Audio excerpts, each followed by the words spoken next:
Hello friends, good morning. எனக்கு ஆதரவு கொடுத்ததுக்கு ரொம்ப நன்றி. இன்றைக்கி உருளைக்கிழங்கு வேக வச்சுருக்கேன், இப்படியா நறுக்கி.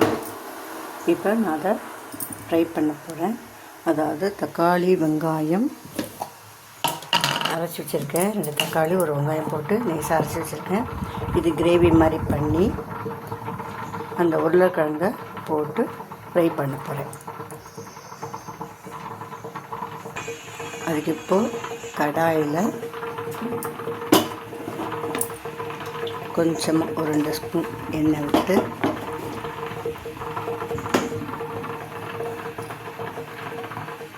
எண்ணெய் காஞ்சதும் 2 கடுகு,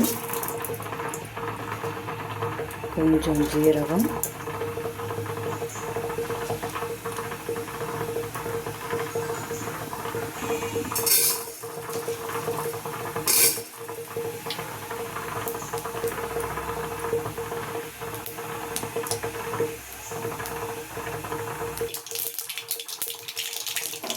கடுகு வெந்த விட்டுவிடும்.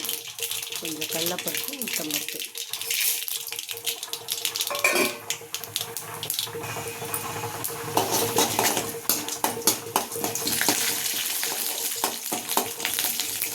கொஞ்சம் சவந்த பிறகு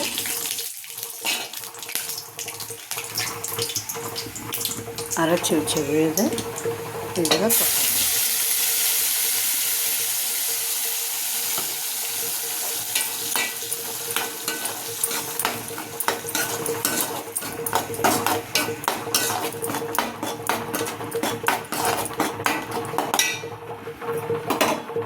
அது கலக்கும்போது இந்த அளவுக்கு உப்பு போட்டுடணும்.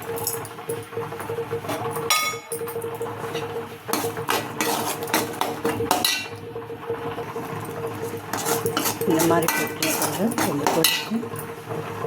இந்த அரிசி விழுத கொஞ்சம் ஜலாக்குலையா அதை கொட்டிடுங்க.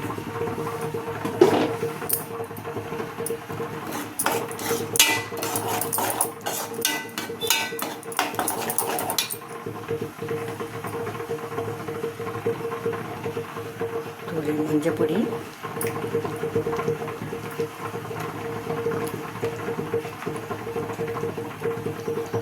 ஒரு ஸ்பூன் தனியா பொடி, ஒரு ஸ்பூன் காரப்பொடி,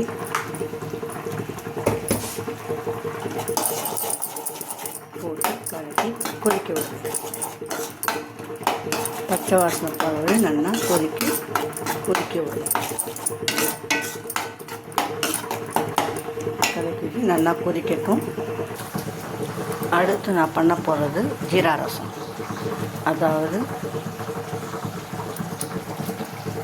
இந்த ஸ்பூனால் 2 ஸ்பூன் துவரம்பருப்பு, 1 ஸ்பூன் மிளகு, 2 ஸ்பூன் மல்லி விரை, 1 ஸ்பூன் மிளகு, 1 ஸ்பூன் ஜீரகம், இவ்வளோதான். வெந்தயம், 3 மிளகா வத்தல். இதை போட்டு ஒரு 10 நிமிஷம் ஊற வைங்க. புளி இல்லாத தக்காளி போட்ட ஜீரா ரசம் 10 நிமிஷம் ஊற வச்சுட்டு இதை நெய்ஸாக அரைக்கணும். அரைச்சிட்டு காட்டுறேன்.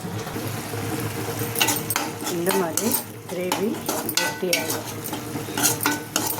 பச்சை வாசம் போய் கிரேவி கெட்டியாகும். அடுப்பு சிம்மில் வச்சுட்டு வேக வச்ச உருளைக்கிழங்கு போட்டு பரட்ட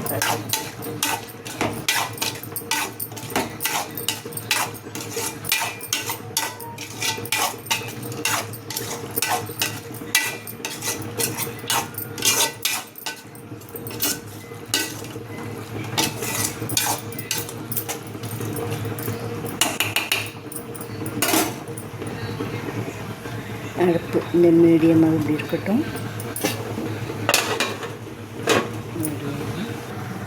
ஜீரா ரசத்துக்கு இந்த மாதிரி நைஸாக அரைச்சிக்கோங்க.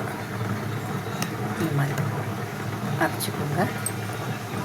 2 தக்காளியை நைஸாக மிக்சியில் அரைச்சி தண்ணி விட்டு வச்சுக்கோங்க. சாரி ஃப்ரெண்ட்ஸ், உருளைக்கிழங்கு கிரேவி தான் பண்ணியிருக்கேன், ஃப்ரை பண்ணலை.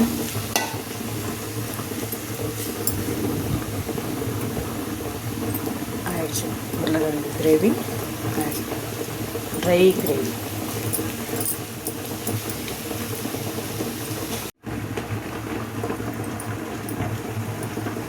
அடுத்தது ஜீரா ரசம். தக்காளி அரைச்சி போட்டிருக்கேன், நைஸாக அரைச்சி போட்டிருக்கேன். உப்பு,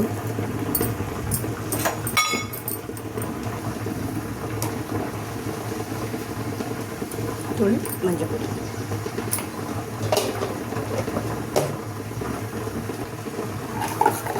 இது பச்சை வாசனை போகிற வரையும் கொதிக்கட்டும். நல்லா வச்சு கொஞ்சம் சுண்டட்டும், பச்சை வாசனை போகிற வரையும் கொதிக்கட்டும். ரசம் கொதிக்குது ஃப்ரெண்ட்ஸ். கொதிக்கும் போதே கொத்தமல்லி கொஞ்சம் போட்டுட்டிங்கன்னா வாசனை ரொம்ப நல்லாயிருக்கும். அந்த சாறு இறங்கும், கொத்தமல்லியோட சாறு இறங்கும்.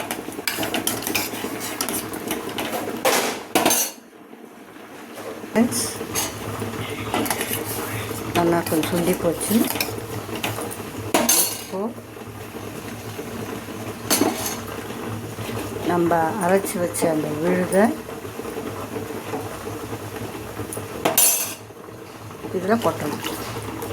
கொட்டிட்டு 2 கப், இந்த கப்பால் 2 கப் தண்ணி விடணும். 2 கப்பு விட்டுட்டு கொஞ்சமாக பெருங்காயத்தூள்,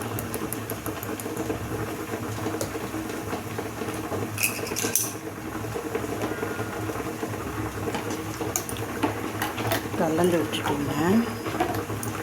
உப்பு பார்த்துக்கோங்க, தேவையான அளவு போகிறோம். அதுவே உங்களுக்கு தேவைப்பட்டால் போட்டுக்கோங்க. நான் போட்ட அளவு உப்பு சரியாக இருக்குது, உங்களுக்கு தேவைப்பட்டால் போட்டுக்கோங்க. அப்படியே பொங்கி வரும். பொங்கி வந்தோடனே இறக்கிட்டு கடுகு ஜீரகமும் நெய்யில் தாளித்து போட்டுங்க. நெய் இல்லாதவங்க ஆயிலில் கூட தாளித்து போட்டுங்க. நெய் வாசனை பிடிக்காதவங்க ஆயிலில் கூட தாளித்து போட்டுக்கோங்க. நீங்கள் பாருங்கள் ஃப்ரெண்ட்ஸ், அப்படியே பொங்கி வரது பாருங்கள், அப்படியே நுரைச்சிட்டு வரது பாருங்கள்.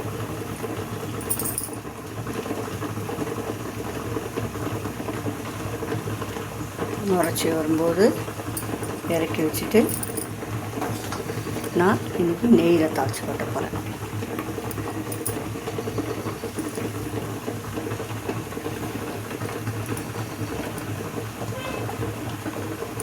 கொதிக்க வேண்டியது வேண்டாம், அப்படியே பொங்கி வரும்.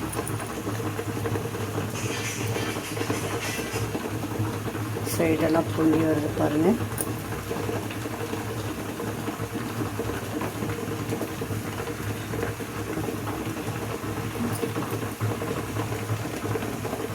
இது பாருங்கள் ஃப்ரெண்ட்ஸ், அப்படியே பொங்கி வருது பாருங்கள்.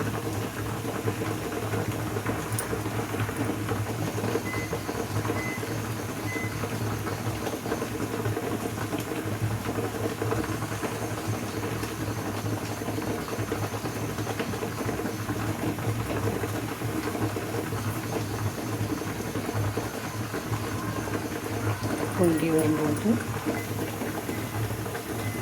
அடுப்பில் நெய் போட்டுட்டேன். கடுகு 2 சீரகம்,